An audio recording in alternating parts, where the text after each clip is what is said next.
Yay! We're on the internet.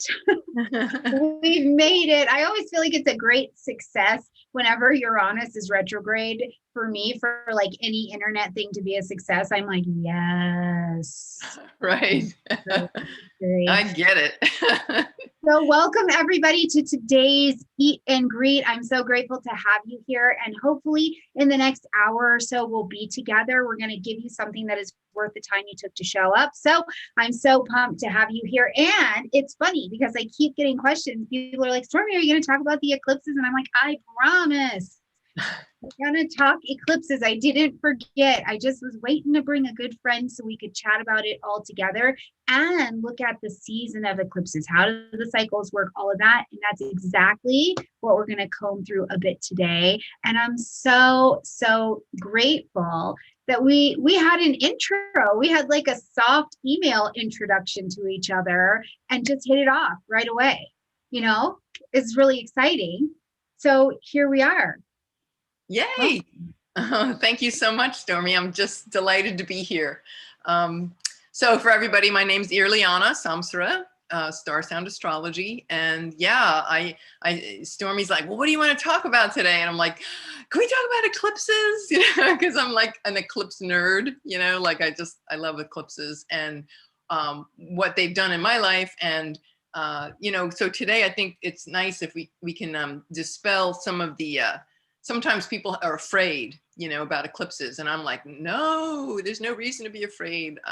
Change is good. They always bring change. So I figured, you know, we can talk about that today. I'm going to be talking about precisely the lunar eclipse, which is Monday, lunar eclipse, 8 degrees of Gemini. And then the solar eclipse is on December 14th, 23 degrees of Sagittarius. So I figured, you know, I figured I'd just talk to everybody today. You know, we're at different places of what our knowledge base is. So I'm just going to give a broad overview of what an eclipse is and, you know, how it works and how to work with them. And then we'll go into these particular 2 upcoming eclipses and, you know, what we might expect to see from them and from really like the whole Gem Sag, you know, eclipse season, which is or cycle, we could say, for the next, up until a year from this January, we're going to be in Gem and Sag eclipses. So, you know, what does that look like? And, you know, how can we use them to navigate? So, yeah, so how does that sound? Oh my gosh, it's going to be great. I mean, and this is exactly what we are trying to do and trying to be about and present and just share this information. And I love that you said dispel the fear, because life is life and things are challenging. But certainly an eclipse coming in is not the thing to be shaking in your boots and getting all worked up about. It's simply, you know, the brilliance, I think, of astrology is we have speed. We can look ahead a little bit and say, incoming, you know, right? and use that a little bit better instead of just being like so afraid. So no fear-based astrology. We're just gonna work with what we've got. So I think it's absolutely beautiful. So I'm 1000% ready when you are.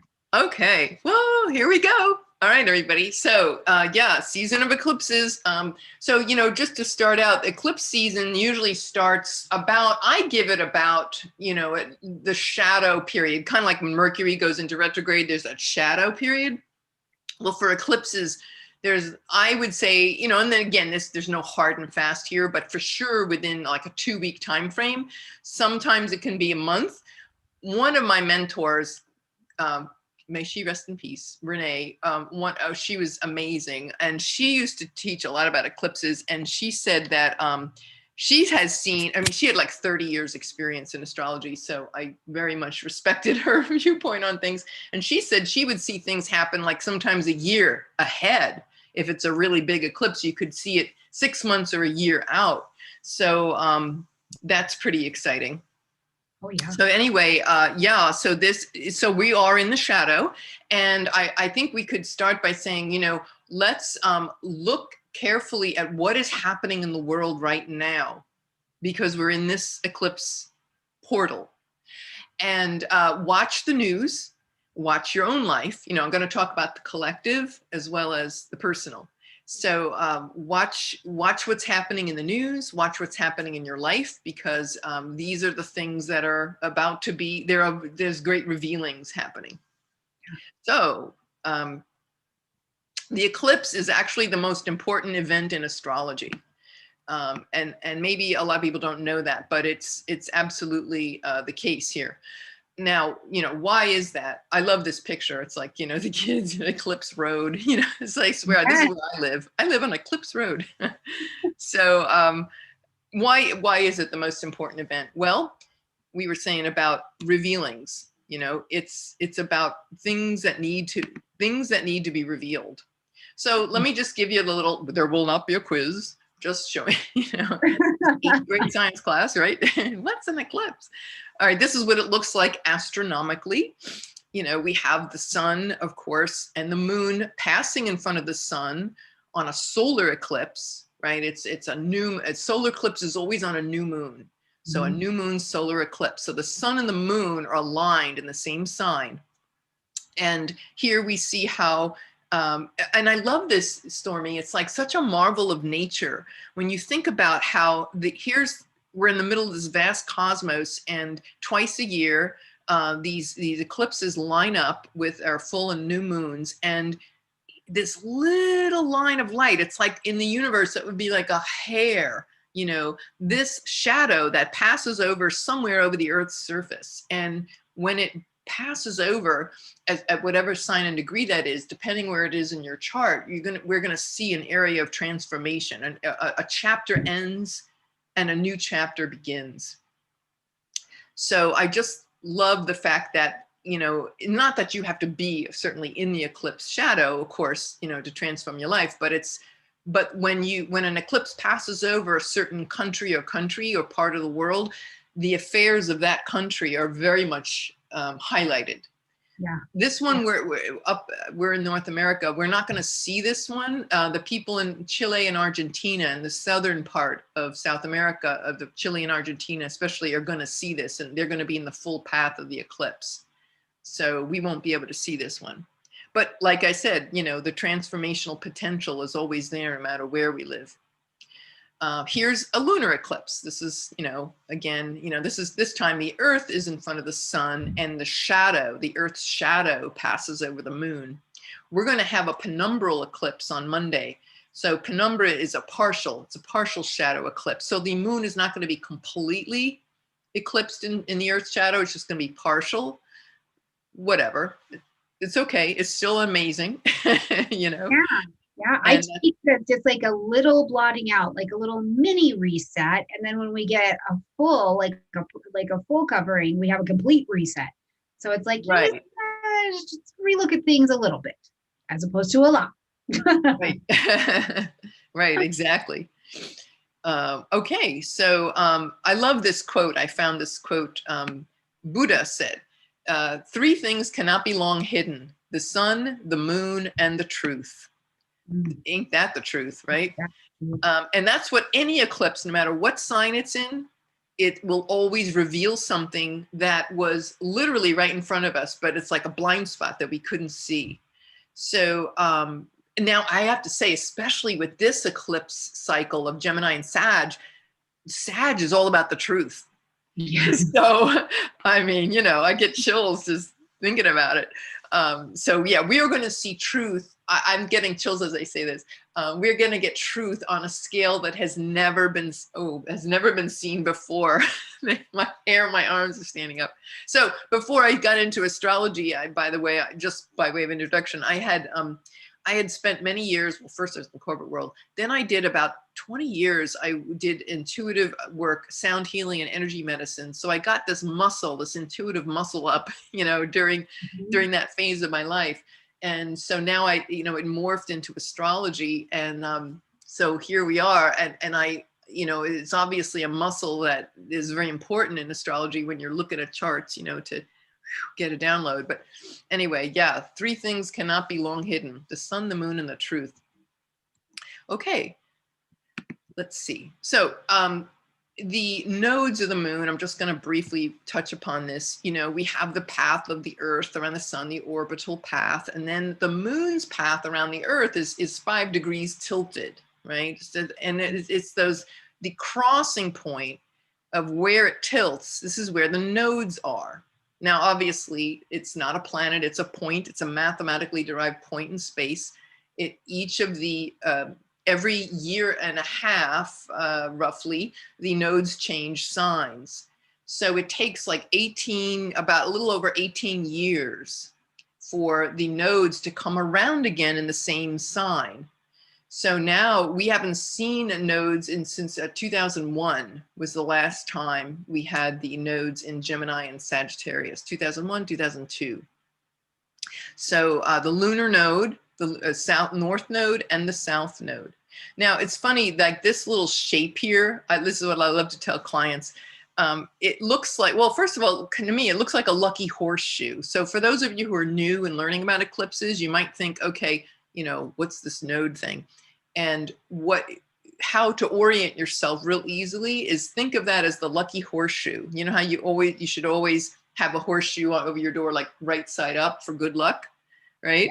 And you never hang a horseshoe upside down, right? It's like supposed to be bad luck. Now, I'm not going to say this is like good and bad. You know, we always have to, as you know, we have to, as astrologers, keep diverting people away from, well, is this good or is this bad? Well, we're not going to go in that direction, but we could say the north node is what we're moving toward. These are paths, points of evolution. It's evolutionary markers. So what we're embracing, what we're moving towards, it's incoming energy. So we have the north node in Gemini, which came in around the 5th of May of this year, and it won't leave until around January of 2022.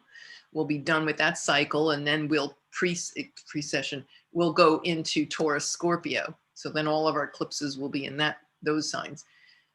So the south node, the opposite sign, of course, would be Sagittarius. So the lunar south node is about old ways and karmic patterns that we're breaking away from. It's a releasing energy, you know. So just to give us a little bit of, you know, familiarity with these terms. Here are some previous eclipse cycles. I went back 4 eclipse cycles. Of course, you could go back thousands of years, but it would be a long slideshow. So it would be more than this mini slideshow, right? For sure. Right. So the last one, like I said, was 2001, 2003. And we look at those cycles of time because we'll see a repeat of themes. So the last time we had, you know, coming out of 9/11 and all, was many different things. We did have an epidemic back then. For those of you who are around to remember, that we had SARS, the bird flu. Of course, it wasn't anything like COVID, but there was an epidemic. One of there was the first Earth Summit was convened it was in a foreign country, I want to say like Argentina, and it was about sustainability, about the Earth and sustainability.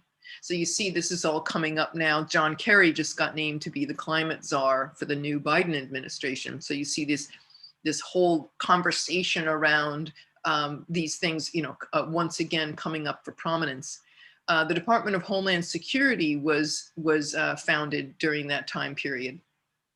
The previous cycles, we had a very big tech-heavy one in 1983-84, the first cell phone, the internet, the IP internet, the GPS came on the scene.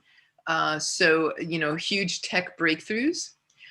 Before that, there was the World's Fair in 64, 65, the Beatles, the Vatican.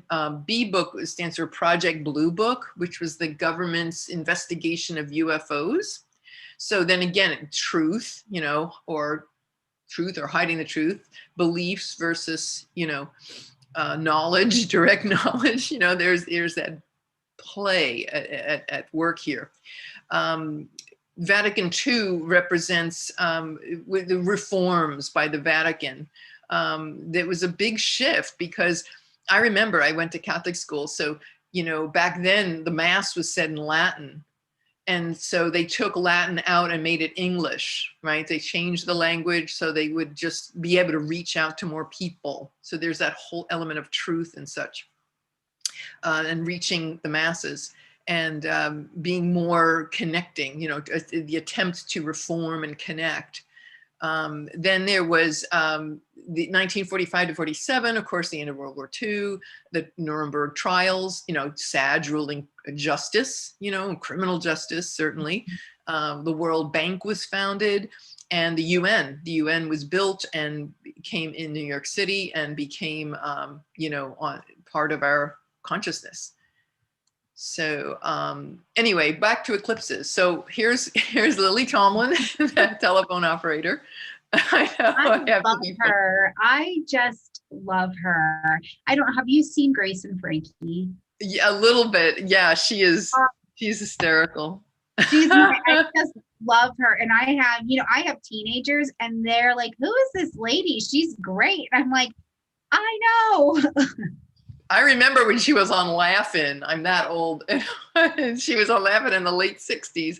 And that's where she got this character, you know, from Ernestine, the telephone operator. So yeah, I know for, you know, millennials are like, what's that thing? Well, that's how phone calls were made in the old days. You know, they plug in those wires. They're like, oh, I saw it in the movies. But anyway, it's they connect us, right? So eclipses are cosmic wake-up calls. That's what I like to think of them as. So there's a breakdown and then there's a breakthrough. So if we only focus on the fear, like something's going to change or shift, we have to remember that's just part of a bigger process. The whole goal of this is, you know, the universe is our friend. You know, it's like it does these things by design to help us evolve. And so breakdown, breakthrough. Now, I love to show this to my clients who, when I'm talking about eclipses in their chart, because, you know, to me, this is the solar eclipse, a total solar eclipse image. And it looks like a giant iris, you know, that's dilated. And it's like the universe is like this giant eyeball in the sky. And the universe is saying, you know what, look at your life, you know, like really look. Like there's something that's going on that you're not aware of, that you're like, but it's right, like the sun is right there, but for a few moments you can't see it. It's like there's something blocked, and it's like, what, it's right in front of you, but you can't see it. So that's like a blind spot. So and then the area in which it shows up in our chart is the area of your life that is calling out for transformation, depending on where that is.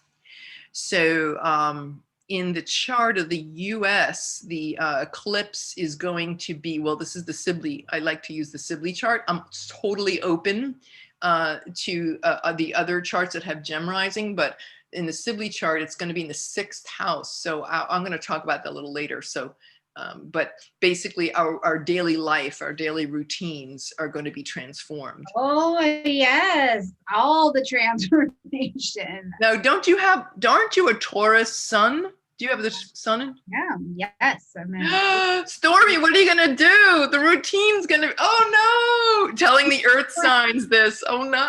You know what though? I was talking about this yesterday with Demetrius. I'm like, look, Uranus has blown through and shaken, not stirred me. So at this point, I'm like, new routine, what's new? You know what I mean? Right. So it's kind of nice for our like Taurus people that were like, look, we're so dang out of our routine that at this point, throw it right now. It's right. Gonna be- You're good with it. Yeah. Uranus did work you over already. So the rest is like gravy, you know? Yeah. So the rest I'm like, oh, okay. Right. Yeah. So you're like, okay, we, you know, like Morpheus in the Matrix, like bring it on, you know? Yeah, a little bit, because after, I think when you uproot a Tauran energy or any of those areas in our chart where you hold Taurus energy, once that has been uprooted the way Uranus does things, it's like everything else is kind of a little bit easier to accept that there's an adaptation and a flexibility that has to come with whatever's going on. So hopefully everybody's kind of feeling that. I would love that for people. Yeah. And so, you know, shout out to all these Tauruses.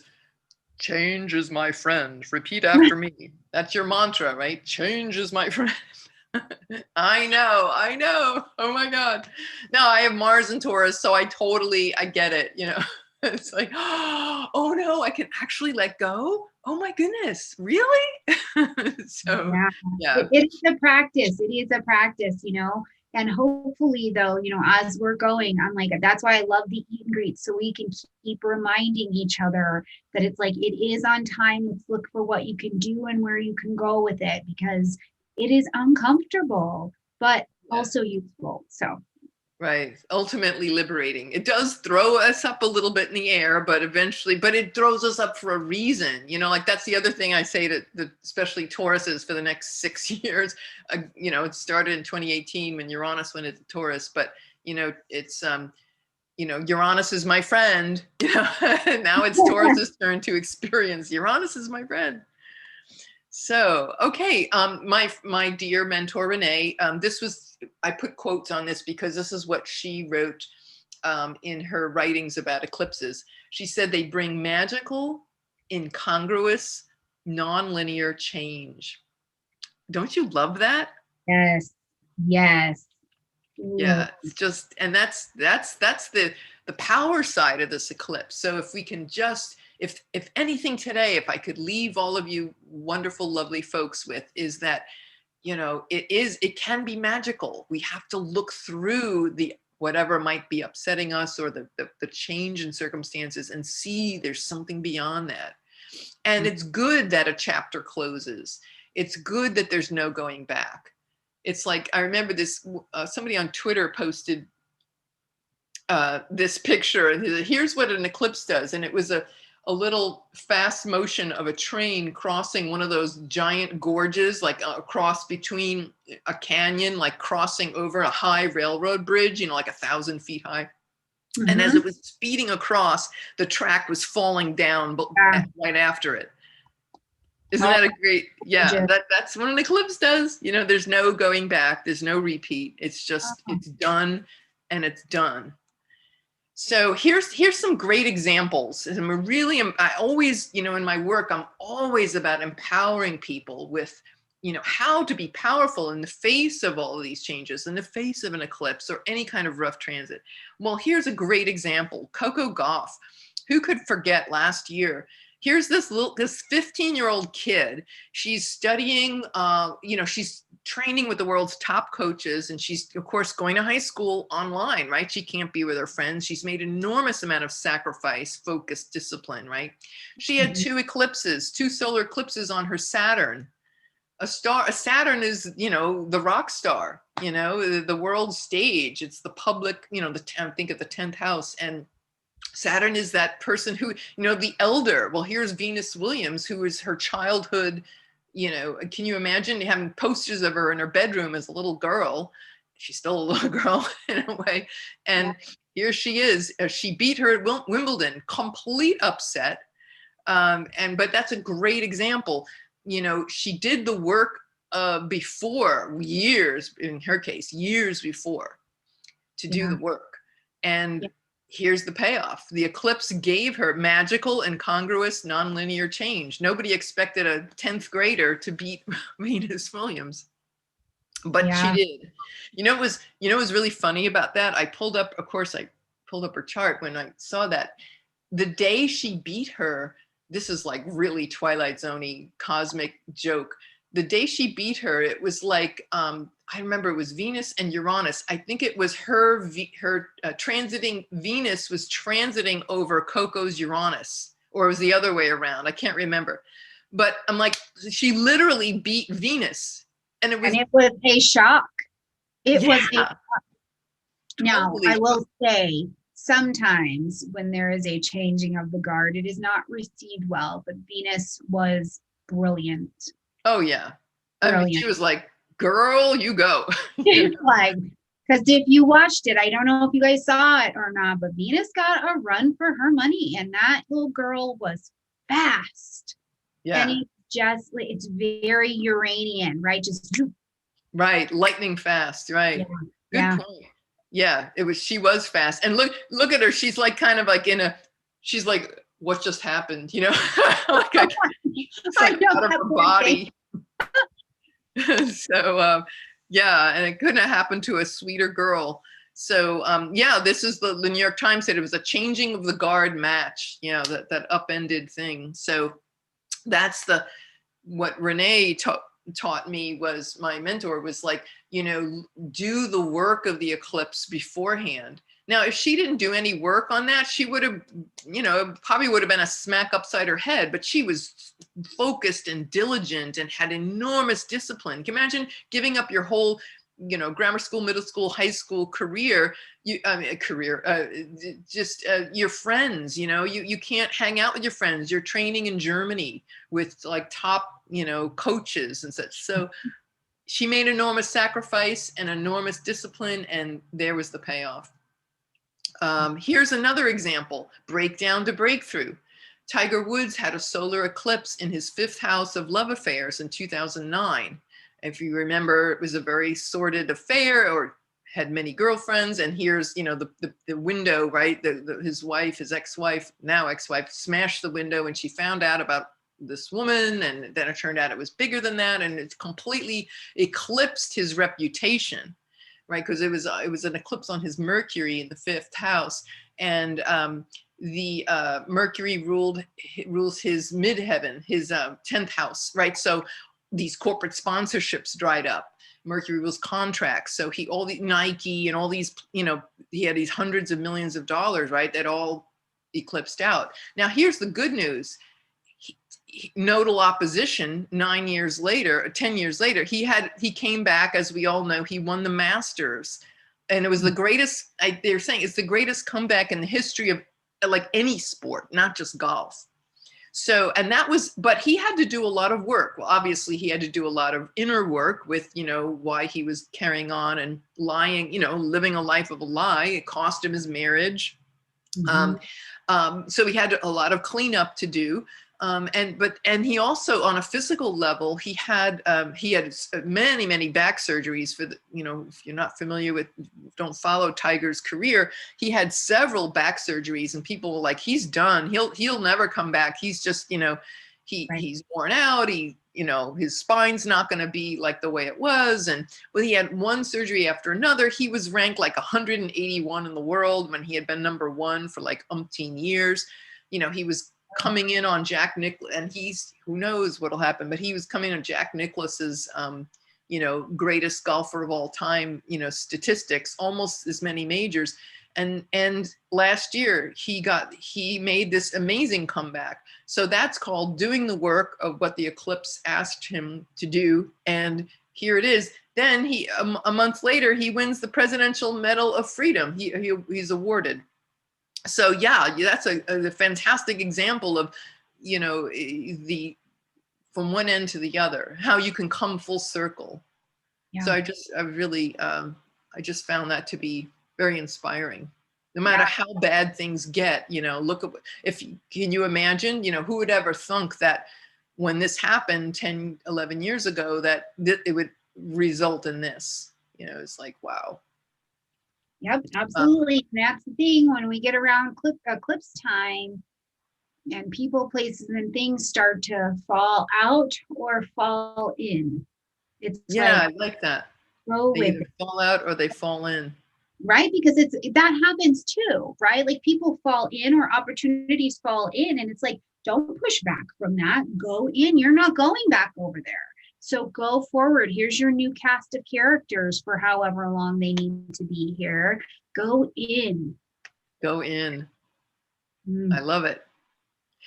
Here's another example. Steven Spielberg, in 1994, he had two solar eclipses in 11th house. The 11th house rules one's peers.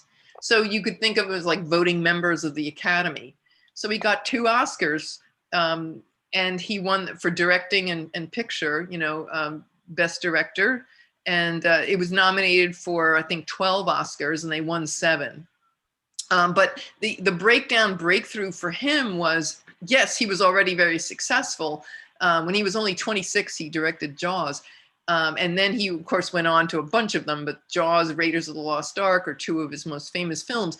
But and in the film business, Spielberg was, up until Schindler's List, people in Hollywood, they kind of, I don't want to say they had it in for him, but of course he was insanely successful, right? Like the most successful person in the history of cinema is has always been him and probably always will be, his breadth and the impact he's had on movie making.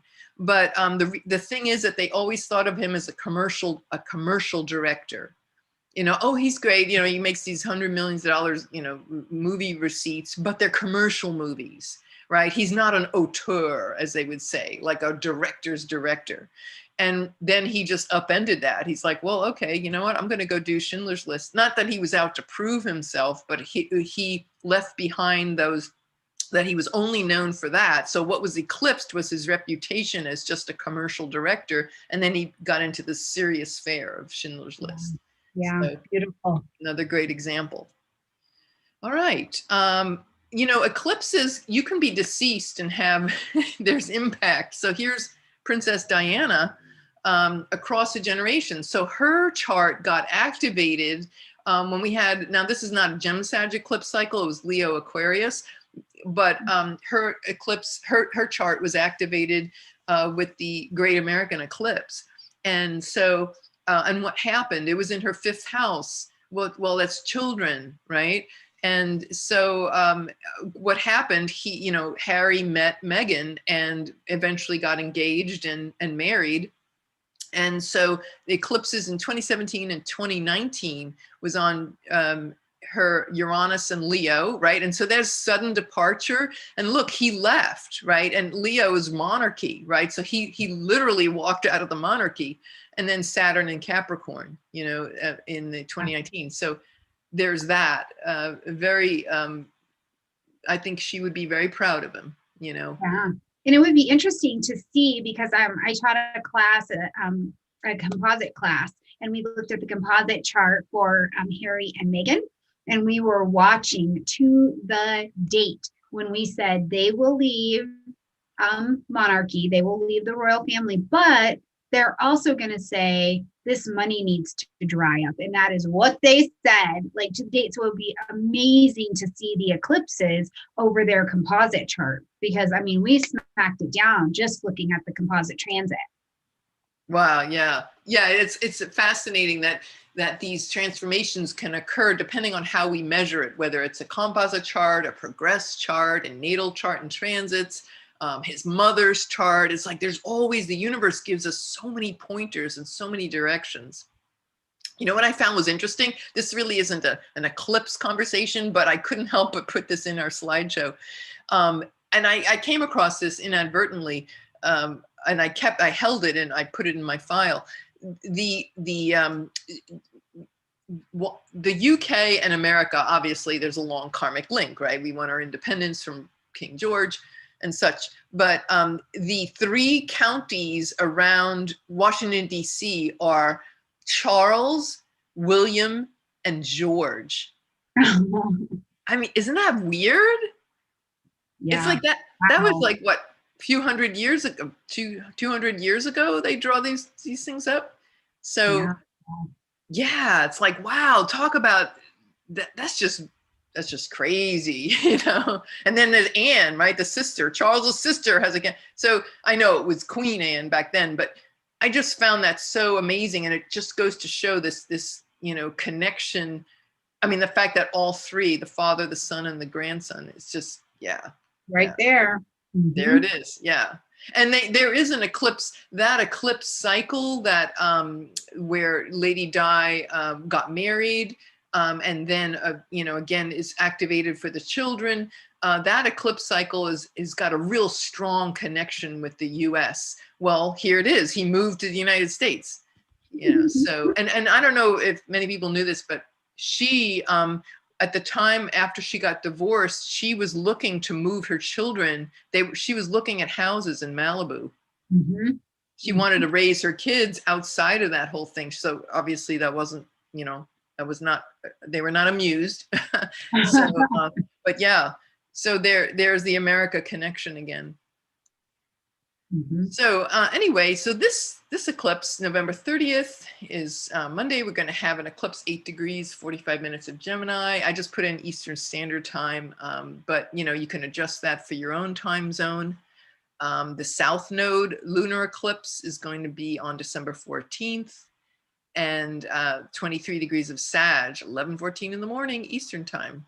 So yeah, so it's important for us, if you haven't already, go look at your chart. And if you don't have, if you can go to astro.com or astro-seek.com. They're both great websites. You can get a free chart there, and you can find out, if you don't know where it is, where these occur in your chart. So this one, the lunar eclipse, lunar eclipses are different than solar eclipses. Lunar, the moon, the emotions, the past, family. This is a full moon on steroids. So a full moon energy only lasts for a few days, right? From one full moon to the next, or one new moon to the next, right? It's the lunation cycle. But with a lunar eclipse, when an eclipse happens, it's months and years that those energies play out. So it's not like, I say to people, it's not like the Super Bowl where it's like, oh, we had this event, and then everybody goes home and forgets about it. Like, oh, after Monday, like that's it. Eclipses have delayed manifestation. Yeah. And but the things that, for a lunar eclipse, it's more like the transformations on the inner planes. It's an inner realization. Things that come up from the past, things that have come to fruition. It's everything related to the moon. So it's mothers, families, home, comfort, security, the past. This is these are all the elements that places that are ripe for realization and therefore transformation. The Sabian symbol for this particular eclipse which is a Sabian symbol, it's kind of like divination or tarot symbols. This one is a quiver filled with arrows.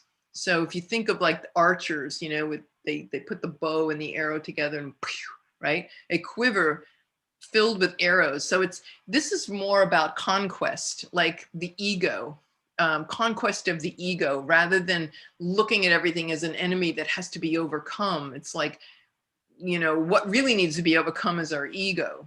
So that's, again, it's a personal process. So the lunar eclipse effects really aren't seen out in the world. The solar eclipse is where it engages with, the ego and external events. So it gets reflected to us in the world, whereas the lunar is more like an internal process. A lunar eclipse in Gemini, well, Gemini rules the mind, the rational mind, messages, communications, insights, how we learning processes, data. It can be, it's a Mercury lunar eclipse, so it's, can be chaotic and a little bit all over the place. So these qualities would be reflected back to us. So I would just say, perhaps this is just one take on a very multidimensional topic, but maybe this is about coming home, this eclipse, coming home to our higher mind, our higher capabilities, changing our mind. Like, it's okay. We were laughing earlier. It's okay to change your mind. It's okay to try out new things, to shift and flow and be curious and explore, and not to be like locked into, it must be this way. So again, whatever house that's in is where you're going to find these realizations. Yeah. So the activation of this eclipse. So like I was said earlier, it's not the Super Bowl where everybody just goes home and life goes on. The eclipse will play out. Now, for a lunar eclipse, I don't know, different schools of thought. Some people say it's usually like 3 to 6 months where you feel those energies. But I have a wonderful book, which I have later on. I have it up on the screen. Celeste Teal wrote on eclipses and predicting world events and personal transformation. And she says that, she has seen clients where it triggered events for years. So again, just the way in which we learn is just empirically, by just looking at our own experience and the experience of others, and you can see them at play and, draw your own conclusions. But for sure, with any eclipse, the moon, of course, zips along every month. So we get a little whiff of those eclipse messages every month. So when the moon next hits 8 degrees of Gemini, which will be, I believe, December 27th. We'll have like a little whoof, but again, it's just, it's a very light little because It's it's like the moon. bring to your intuition. It's almost can be the experience is like getting just a whisper. Yes, getting a whisper. That's a great way. I love that. Yeah, it is. It's a whisper. So we want to like tune in, right? With a Gemini, it's like tune into those whispers, like pay attention to those subtle things. Yeah. Mars will activate. So what we look for when an eclipse happens is we want to know after it happens, we want to look at Mars, especially Mars. Mars and Saturn are the big guys. Very rare to have Uranus, Neptune, or Pluto, those outer planets, activating. But in the case of 2020, what did we have with our Cancer Capricorn eclipses? We had Mars, Jupiter, Saturn, and Pluto. All 4 planets were, I kept saying to people, watch March. It's gonna Mars is gonna, is going to activate. And that's when COVID, right? We went into lockdown in the States. So, we pay attention when Mars activates an eclipse for sure, because that's all about action and movement. Yeah, we're going to do stuff when Mars gets involved. We're not hanging out. We're going to do whatever. It's going to move. We're going to initiate a movement of whatever that is too. A lot. Go Mars. Go Mars. Yeah, right. Now, and like, eclipses being neutral, it's like Mars can be the god of war, that is not cool, but it's also about passion and action and forward movement. So things that need to change. So, the Mars activation of this eclipse, well, actually, I'll just go back in time. In 2001, we had our solar eclipse at 0 Cancer in June of 2001. Mars translated that point 9/11. Yeah. So, god of war. Yeah. Yeah. So anyway, so that's why I'm sorry, what was it? Somebody was pointing that out in the chat as well. So yeah. Yeah. Oh, I can't of course see the chat, but yeah, I guess we were getting each other's thoughts, mention of Mars. I was like, should I mention Mars and 9/11? Yeah, well, that's what happened, right? God of War, it's a fire sign, right? What happened? The fiery explosion. So, and launched us into that whole, Afghanistan and the whole thing. So, yeah, that's why we definitely watch Mars. So Mars is going to activate this eclipse March 18th to 19th of next year. And then again on Christmas Day of 2021. Now, Mars, you might see it a few days before. It's very, very possible. So, 3-4 days before, when it gets close to these dates, is when you can see things, or perhaps have further, in the case of a lunar eclipse, have a further illumination of some kind of, breakthrough. This is a chat about the collective. What are we looking at here? In terms of the United States, in terms of the world, this eclipse is going to hit, this is the Sibley chart. The USA Uranus is in the 6th house of the Sibley chart. So a lunar eclipse conjunct Uranus could be the end of a certain way or daily routine, or the workforce, employees. Uranus rules technology. Right? It could be the internet, it can be surveillance, it can be, all of the above. This is not new. Amazon has had this program called Amazon Ring. Have you heard about this at all, Stormie? Are you familiar with that? Yeah. And it's kind of freaky because and here's the map. I looked it up and I'm like, oh my goodness, this is every camera that is posted to the Ring neighbors. So this is essentially this whole area of the Northeast, and there's so much population.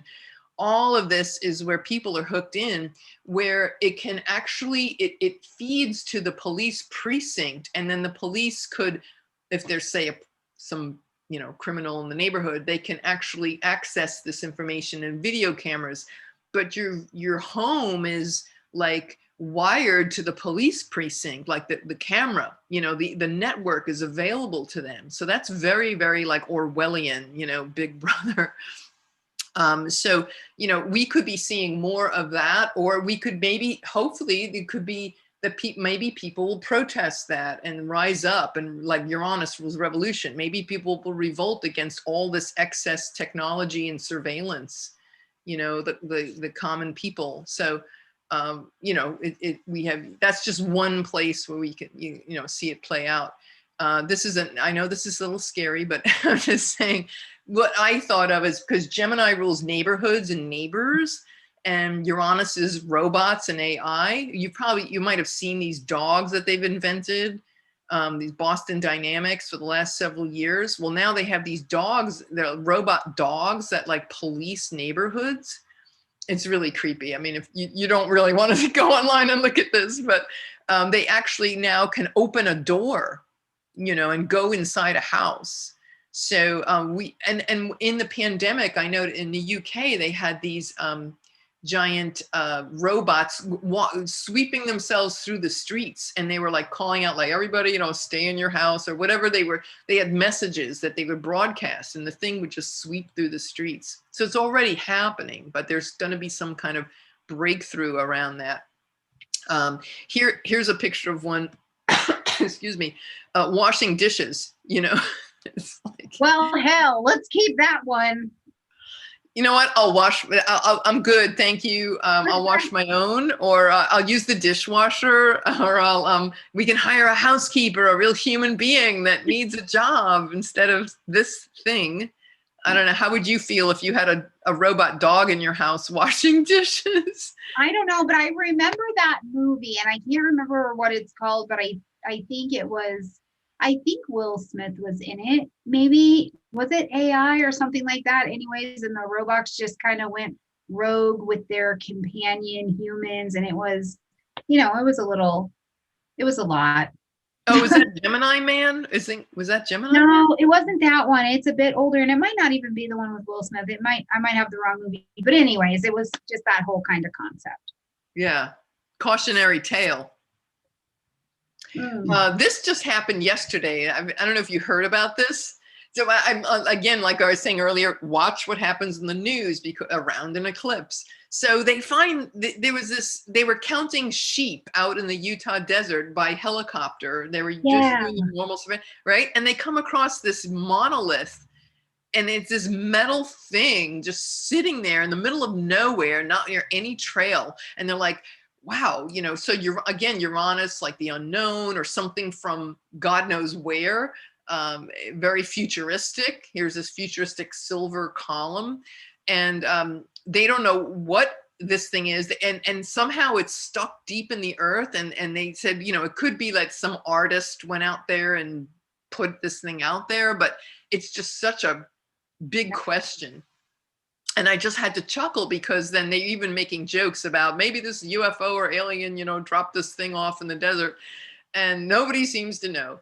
But it does remind one of in Close Encounters of the Third Kind. No, I'm sorry, not 2001: A Space Odyssey. You know, Stanley Kubrick's movie, and they had this big black monolith that appeared in like the third act of the film, and it reminded a lot of people of this monolithic thing from some other place.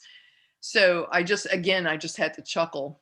I also noticed last night, and this is like looking through something, not just looking at it, but I noticed the rock. I lived in Sedona for several years back in the 90s, and I remember the rocks. I mean, everything there is just, it looks very much this geology of this red sandstone, but the rocks are, you know, there's spirits, and the rock spirits, and so I'm looking at this wall here, and I'm seeing faces. Like, here's this eye and nose and like a mouth, and here's an eyes and a nose and a mouth.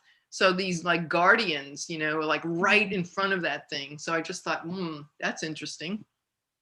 Sure. Yeah. Well, I'm in Colorado, so we are loaded with red rock.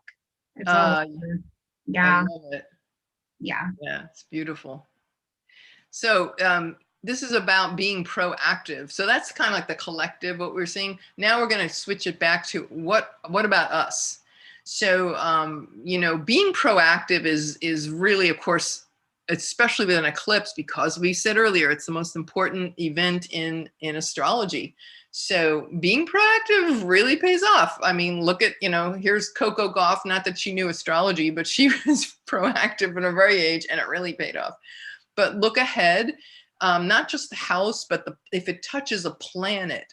If it just touches a house and let's say there's no planet in that house in your chart, you'll still feel the theme of it, but it really has to be within like 3 degrees of, so for the lunar eclipse, figure like 5 degrees to 11 degrees of Gemini. If you have any planet at 5 to 11 degrees of Gemini or opposing it, or Sag or Virgo Pisces, you know, that axis, see, because then it would be, you know, brought up, or the angles of a chart, you know, and what quadrant. And so angles in a chart, very powerful. So if it's conjunct your 4th house, there could be a closure around, you know, your home or home life, et cetera, et cetera. And again, you know, cleaning up those areas, you know, what needs to be looked at, what needs to be acknowledged?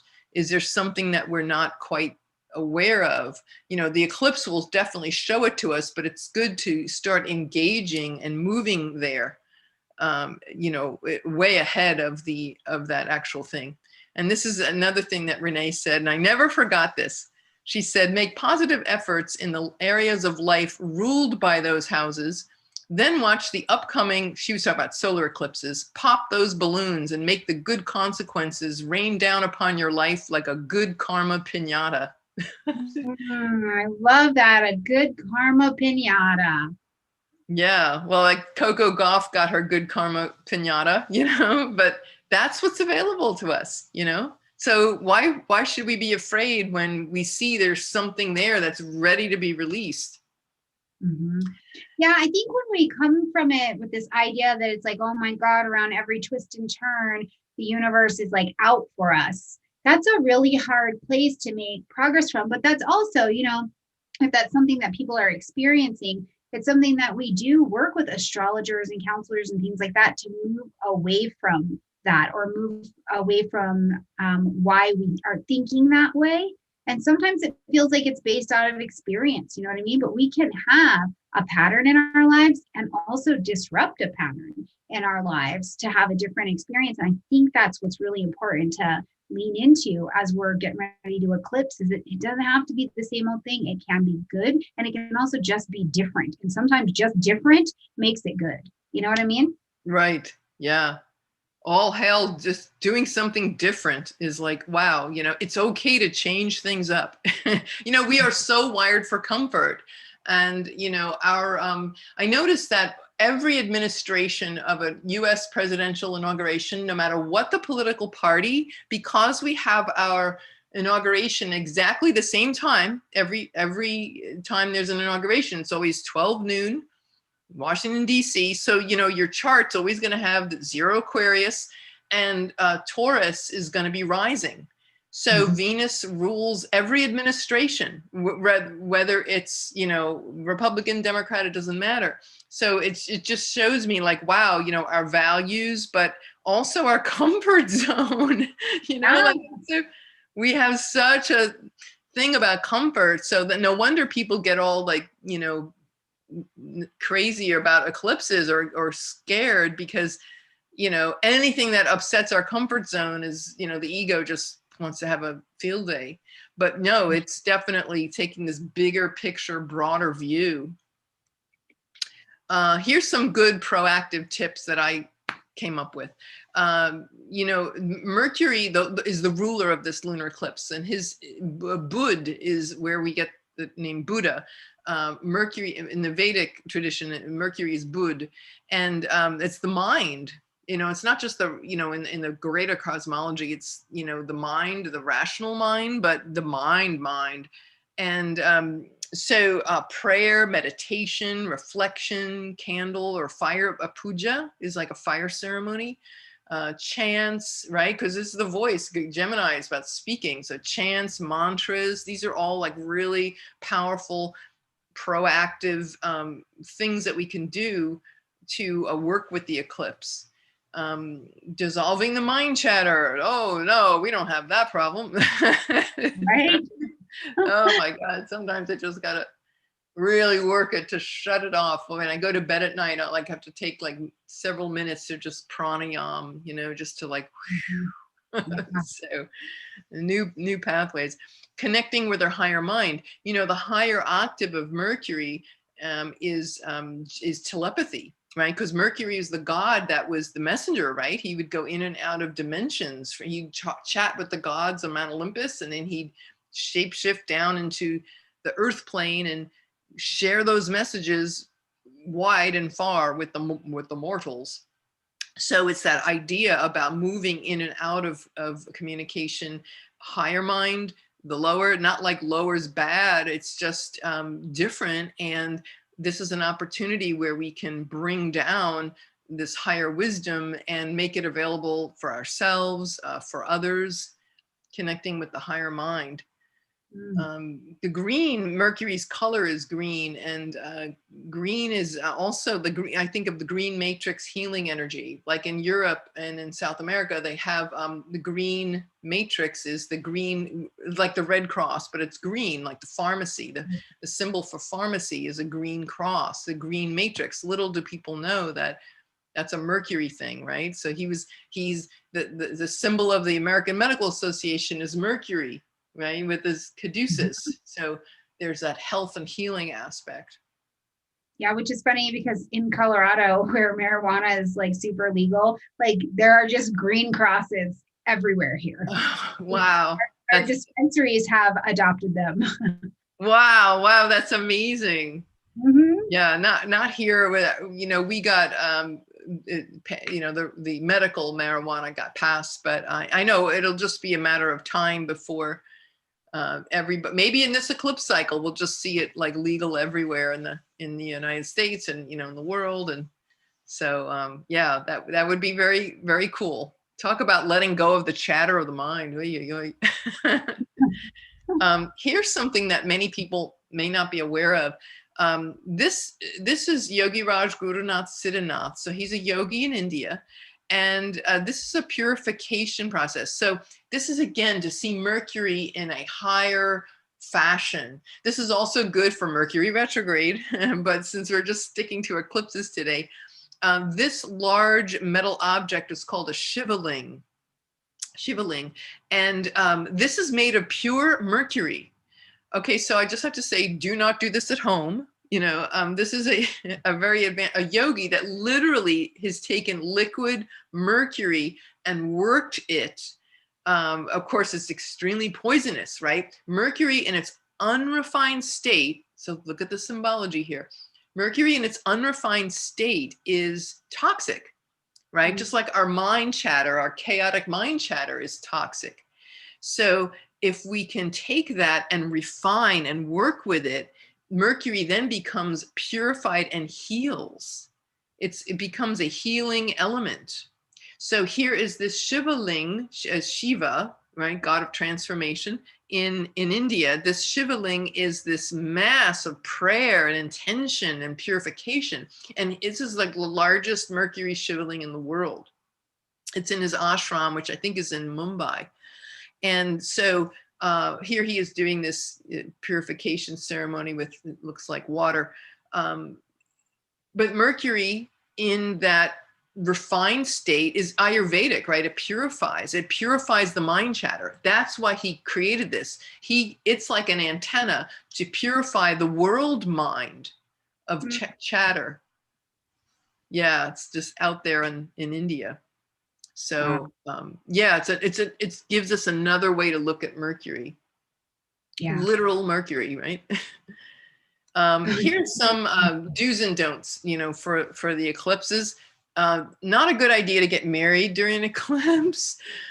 In eclipse season, this is Lady Di married Prince Charles, and we all know what happened. What was the thing that she was blind to that she couldn't see? Well, it was Camilla. right? So not a good plan, because you know, it's like everything's on spin cycle. The energies are really stirred up in an eclipse. So we don't want to be making any hasty decisions or any long-term important decisions like getting married or contract signing. We want to let those energies settle. Also, I'm not a magician or an astromage. I'd like to be, but I've heard this from people who are that do magic, and they say don't do magic on an eclipse. That is not the time. You think, oh, this is a great time, I can do some, but the lights are out. Yeah. So not a good time. It's like, can you imagine baking a cake in a dark room? It's like you're kind of grabbing for, I don't know how much flour I'm putting into this measuring cup, and you know, it would be chaos. Which is funny because in every like movie, you know, they've got to align the thing at the eclipse and then the world is going to change. And every astrologer is like, don't do it then. Wait until the new moon to conquer the world. Right? That's so funny that you got, wait until the new moon to conquer the world. I'm like, I have got to write this director and be like, stop trying to take over the world at the eclipse. It's crap. Okay, do it at the new moon, sir. Right. Well, of course, it's Hollywood, Stormy. It looks good. It looks very dramatic with that giant solar eclipse disk in the sky. So yeah. So this is the solar eclipse. All right. So here's our solar eclipse. Jupiter is the ruler of the solar eclipse. So everything Jupiterian is going to come under focus. So we have, this is what I love. This eclipse is conjunct the galactic center of the Milky Way. This is our portal into super consciousness. And believe it or not, this eclipse is going to be conjunct the chart of Roswell, New Mexico. So this could very well be like close encounters, you know, or something. In previous cycles, when we had the eclipse in the 60s, when we had the Gemini Sag eclipses, they had Project Blue Book. They came under a lot of criticism because they felt that they kept covering up. Oh, that was just a weather balloon, you know, and like it was like, oh, come on, that's like too easy, and you know, and they seem to know more than, and everybody's always complained, oh, the government knows more, they're just not letting on. It's like, okay. So this could be in a cycle where really things come out in the open, especially because it's the sun, the moon, and Mercury are all within a few degrees of each other in Sag. So the truth, higher wisdom, Jupiter, right? Cosmic consciousness, higher occult wisdom, higher knowledge. Wow. And the fact that Roswell's chart, I just had to laugh. Who knows? You know, who knows what might come up? I know okay, so the Sabian symbol is for this eclipse is a bluebird perched on the gate of a cottage. And when I looked that up, it's basically about developing a consciousness in which peace and happiness dwell. And I think after this hell that we've been through of 2020, or we have to say opportunity, I think we could all use some peace and happiness. Yeah. So yeah, it's, as you know, next month, right? December is going to be big for this shift. And the eclipse is a huge part of that. Jupiter, Saturn conjunction in Aquarius, the eclipse, the solstice, that one magical week in the middle. It's like, we already feel that change happening, and it's going to keep happening, and it'll open up. The next, I want to say it's, wait, I think I put the, in the next slide. Hold on a second. Oh yeah, here it is. Yeah, I do have the activations. Here's some of the places where this eclipse might play out, because it has to do with justice, you know, the whole Julian Assange trial, and also I have the little UFO picture there. Prince William, he has an eclipse. He had an eclipse in his 7th house, this in Cancer, and then his this eclipse is going to, I have it somewhere in here. I put it aside. Here it is. His eclipse, there was an eclipse in 0 Cancer. And then this lunar eclipse is going to be on his 5th house Mercury. And then he'll have the solar eclipse is going to be conjunct his 12th house Neptune. So I have a feeling that he's something about him taking the throne. Maybe, you know, maybe Charles will pass it to him, or there's something big with the royal family is coming. Yeah. And so, and also with, you know, Mercury ruling siblings, there might be some breakthrough, hopefully a breakthrough, because I know there's been a lot of strife, or at least if we believe the gossip, you know, magazines about him with Harry, maybe there's some resolution that can occur. It just was revealed today that Meghan had a miscarriage over the summer, and that was shocking news, right? Uranus, Gemini, it's like, oh, you know, she had a miscarriage. So there are secrets and things that are coming out. Not that that's like earth shattering, you know, for the world at large. You know, it's sad, but I'm just saying in terms of the world stage here, we could be seeing some big changes, you know, this year for Prince William. I see this as a great thing for college. I know you know, President Biden is talking about, you know, forgiving most college debt. That would be very much, these eclipses could be bringing that with the huge college loans and things. LGBTQ, you know, Mercury is a big significator in the LGBTQ community and issues. So we could be seeing some really great breakthroughs around trans rights or human rights, anything LGBT. This would be a real light to shine. This is a time to, you know, releasing the religious fundamental zealotry and dogmatism in favor of switching one's mind or beliefs. And you think about, you know, Sag is like, you know, one's belief system and questioning one's beliefs and being willing and open to explore other ways of being, or other ways of listening or connecting with each other, you know, so that's huge. Certainly the justice system, the Supreme Court, not just the United States, of course, any body of justice, legislative bodies, the Pope, the Vatican, and Pope Francis have eclipses happening in the chart of the Vatican and the chart of Pope Francis. A lot of shifting and changing there, and it could be about youth trafficking, you know, or the whole pedo scandals that have rocked the church. I think more is coming, you know, more disclosures. So yeah, as a matter of fact, today, who knows, was it yesterday or today? The butler who leaked, they called it VatiLeaks, the butler who leaked the information that led to Pope Benedict resigning 7 years ago, he just died yesterday. So again, watch what happens in an eclipse. Here's this man who knew a lot. And so we could be hearing more about that in the months to come. Yeah. Yeah. Wow. It's going to be a really interesting time, but I definitely love that the energy of the December solar eclipse, just with Mercury there, gives such a lot of love to initiate movement forward towards the goals, towards the stuff. But then I really look at, even in our eclipse stuff, you know, coming back to Mars, the fact that Mars will come out of retrograde, right? Like the out of retrograde time is upon us. Here we are. But he doesn't really leave his post shadow retro until January 2nd. So I'm like, we have this massive buildup of, okay, we've got some clarity on some things, but even with the eclipse energies, they feel like we have to get past January 2nd to really watch Mars do his thing for us, which all of us be activated enough to be able to do something new with it. Because now it's like we have clarity on old stuff, which is fine because we're just not in a Mars retrograde anymore, which is just a whole bag of happy.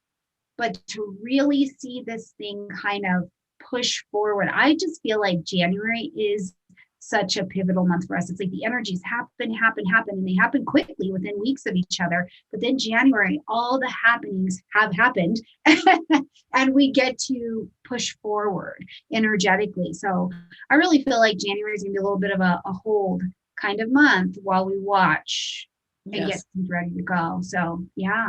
And then it's the inauguration is there, you know, right on right after Mars leaves that retrograde shadow. You're right. Once it leaves that shadow, it's like, oh, we're finally free of that whole, which started in what, July, I think it entered the shadow. So this is, 6 months. Yeah. Yeah. And then I think we're gifted there in January. Mars comes out, Mercury comes back in bounds. We lose a little bit of the crazy. And then at the end of the month, Mercury goes retrograde, like, okay, we're going forward. Remember everything you just saw. Right. Different, right? Like, I feel like we're gifted that particular retrograde. Plus we've been retrograding Mercury in water for 2 years. It's like, yes, let's retrograde in air for a minute so we can think. Right. I think about. And then with the air being Jupiter and Saturn in air signs, like, oh, progressive ideals and, humanitarian ideals. Like, oh, finally, oh my God, we're out of this 200-year cycle of Earth. And it's like, we can elevate ourselves into something grander. And instead of like materialism and colonialism and all of those things that have so weighed us down, I'm so excited for all the healing that's about to occur. I think it's going to be quite the time. We're going to, you have beautiful dates. Here's some dates for you. How about some dates? These are organic dates. Mars activation, here we go. April 2021, Mars opposes that point, right? So Mars in April 2021, then January 2022, it conjuncts in Sag, so it'll be in Gemini in April, then it'll go Sag, then it's Gemini in October 2022. So this is a long, now typically, I mean, again, some people think, okay, it's really only when you have the Gem Sag nodes, which will pass out in January 14th. So if the nodes are still in Gem and Sag, April and January are going to be the most important. But I have to say, again, especially with a solar eclipse, you can see that play out for years, sometimes 5-6 years. So here's even though we have long since left the nodes that it occurred in, you can still see it. So Mars opposes in October, November of next year, and even into 2023. There, I just figured, why not just give you like a whole bunch of dates? But I always tell people, put these on your calendar. Watch what happens with things moving forward. In terms, I'm thinking of criminal justice and criminal justice reform.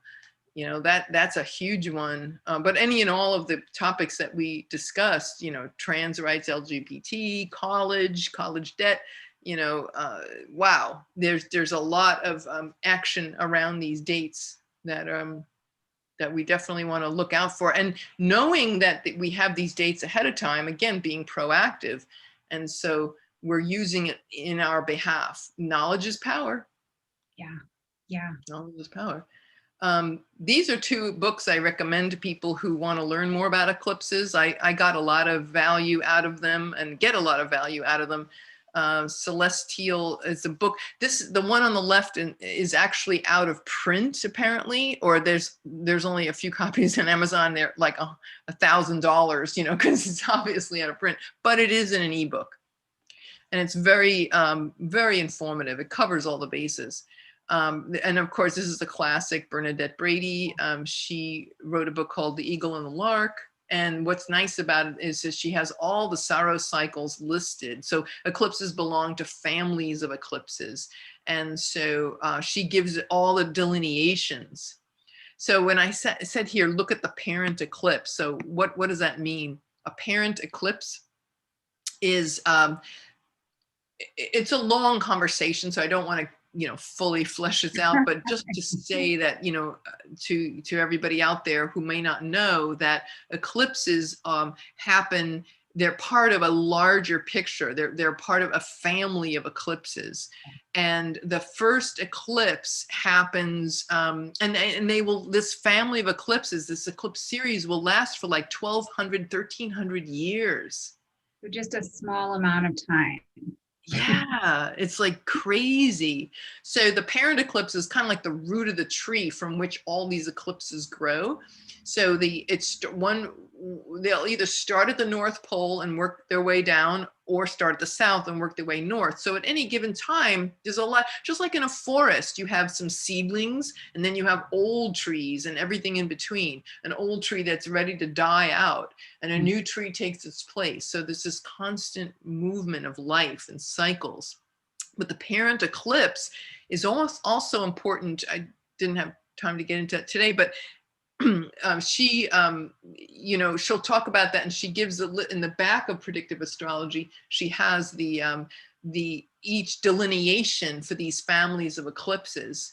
So it's fascinating to see which ones, and then all the dates in history, like the eclipse that might have started in the year 1600, is like that energy is still running and where it runs. And so if you really want to get some deeper insights, you not only look at the eclipses that are about to happen, but then you go in that book, they'll give you to look at the parent eclipse, and she'll give you the coordinates of where sun, moon, Mercury, and all that. So then you can map, let's say, your own chart on that. Like, for instance, case in point, last December, we had a solar eclipse at 4 degrees of Capricorn. And that one, the parent eclipse of that chart was really hard. I mean, when you look at that and look at Trump's chart, it's like, I don't know how this guy's going to get reelected. He was really hammered by that parent eclipse, and here we are. So it's very important to look at that too, to get a deeper cut of these things. Yeah. Yeah. Well, this is so brilliant, though. And I mean, I just love that you came in and presented this and really brought in the fact that they come in pairs, they come in cycles, they come in families. There's a lot happening around eclipse energy, and that we can follow it and literally see what was happening in our history, our world's history, and kind of connect the dots a little bit, right? That's a lot of what astrology is patterning and connecting the dots. And what it's not is being like, oh my God, there's an eclipse coming, I better quit life. Like, it's not going to be good. It's not that at all. It's learning to read and speak the language of astrology and the patterns, and then use it the best that we can. I mean, Rick Levine, I think, says it in a way that's beautiful. He says, the way that we respond to any transit or event is free will and our choice, but the event itself is already fated. And I love that. It's coming. Yeah. We get to respond differently. Right. And if we know a certain level of consciousness, I like to call it the high road versus the low road. If we're really evolved, it would be playing out in this fashion. If we're not, or we're blocked about it, it's going to look like this. So it's like, depending on how you're feeling, like, okay, where am I on that scale? And it gives you a place to look. Yeah. So, yeah. Oh, I love this. I just had to, USA, this is the United States of Affection. So given like we're changing our mind, there's been so much division, with the previous administration, there's so much division and polarization and now as we're approaching our Jupiter-Saturn conjunction in Aquarius, it's like thinking and looking out for each other. So I hereby declare that the United States of America is the United States of Affection. And that's, it's like our new truth. We could say, their gem sag, change our minds, and what's our new belief system? Hey, why not this? We certainly need it. So indeed. Beautiful. So this is all the good places we can find you. And you've got this beautiful book, it looks like, here. Oh, thank you. Yeah, so it's starsoundastrology.com, Starsound Speaks. I've got the YouTube channel and iTunes and Spotify. I have to thank you, Stormie, because I happened to listen to you about how I had been on YouTube, and now because of you, I've come back to it. So thank you. Yay, good. Well, welcome back. YouTube is warm and inviting and ready. Yay! And this is what my website looks like. I love this quote from Dane Rudger. Astrology is a language. If you understand this language, the sky speaks to you. And it is a language, and it's an amazing language. Yeah, and that is such a good quote. And I can't tell you how many times I see that quote in a given week. And it makes me really excited to be in this profession and to be moving along this way of life, because it really is like stepping out of my front door and realizing that there is a conversation happening and I am within it. And it's just lovely, just lovely. So thank you so much for coming to present with us today and chat and kind of expand our minds a little bit. I hope you guys, if you have questions, leave them in the comment section down below. We'll check in on those. Pick up those books, especially the one by Bernadette Brady, because it is really, really very good, very useful for your study. Or if you just like to read, it's a great one to pick up as well. And of course, go over and visit Star Sound Astrology. Man, you want to talk about some cycles in your life? Here's your teacher right here. So you're getting a lot of thank yous from the chat. So we thank you truly for coming and being here. Thank you, everybody. Thank you for listening, and we love you all. We're here. We're here for you. We are in this together. Yeah. We're doing the astrological helpership over here. So, all right, you guys, I love you a ton. Thank you so much for showing up. Hopefully we gave you something in this last hour and some change that was worth the time you took to show up. And I hope if you are doing Thanksgiving or whatever you're doing, just happy Thursday. Enjoy that. And we will be back in the saddle for another Eat and Greet this week on Friday, where Natai will be here. And if you remember, we had to reschedule her because the internet hated us. So she'll be here, and we're going to talk about what the nodes actually are and what that looks like in your chart. So grab your chart, grab your snacks, and we'll see you on Friday.